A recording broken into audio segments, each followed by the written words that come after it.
Thanks for joining me for Pilates Basics number 1. I'm going to go through some core concepts that are helpful to practice. Let's start by laying on your back on your mat.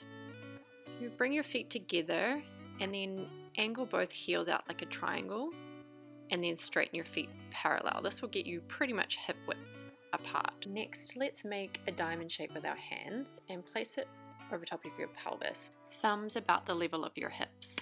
From here, let's tilt our pelvis posteriorly so your low back flattens into the mat, and then allow your pelvis to tilt anteriorly to create some space between your low back and the mat. You'll notice the diamond shape of your hands will move towards your feet when you tilt anterior and towards your nose when you tilt posterior. The idea is to find the middle point between these two positions, and that will be our neutral pelvis. In neutral, you will have a very slight gap between your low back and the mat. If you have sensitivity in your low back, this might be a little uncomfortable. In that case, you can tuck your tailbone under, creating a slight posterior pelvic tilt with the aim of eventually finding comfort in that neutral pelvis position. With your hands on the sides of your ribs, take a couple of deep breaths in and out to feel how they move laterally or to the side. On your exhale, allow your body to feel soft and get that sense of melting into your mat. Next, place your hands over your belly and feel how your ribs and your diaphragm move anteriorly or to the front. We're looking at rib movement here, so try and be nice and soft in the shoulders, soft in the neck, and really focus on that rib area. Lastly, place your hands between your rib cage and the mat and feel how you breathe into the mat, how your ribs move posteriorly or to the back. There's a sense of broadening or widening of the ribs as you breathe into your mat here. Now locate your hip bones and your lower ribs. This time when you breathe, I'd like you to think about bringing your rib cage closer to your hip. It can help to imagine a piece of string tied between one hip bone and the same side lower rib. On your exhale, you're trying to bring those pieces of string together, or imagine that someone is tugging from the hip bone to bring your lower ribs down. Remembering that softness in the neck and shoulders while you do this too. Another way to feel this is by coming into a regular crunch and then relaxing and comparing it to taking an inhale and on your exhale, bringing those strings together and allow the movement of your ribs moving closer to your pelvis to lift you up. Let's try it again. Regular crunch.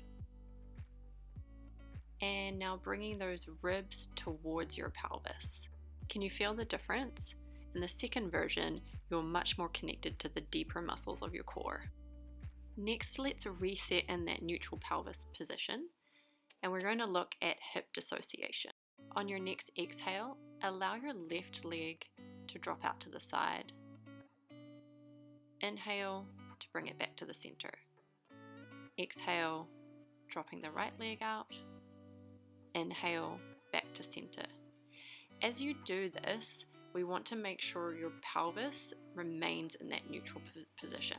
So no shifting from side to side or rocking back and forth. The idea is that we're able to move the hips independently of the pelvis and the low back. So only move your leg as far as you can control your pelvis and your low back. If you start to lift, you might be going a little bit too far, and at this stage, you might want to do a smaller movement and work up to being able to do a larger movement. Lastly, let's look at shoulder dissociation. On your inhale, bring your arms up towards the ceiling. Exhale, bring them over your head. Inhale, arms to the ceiling.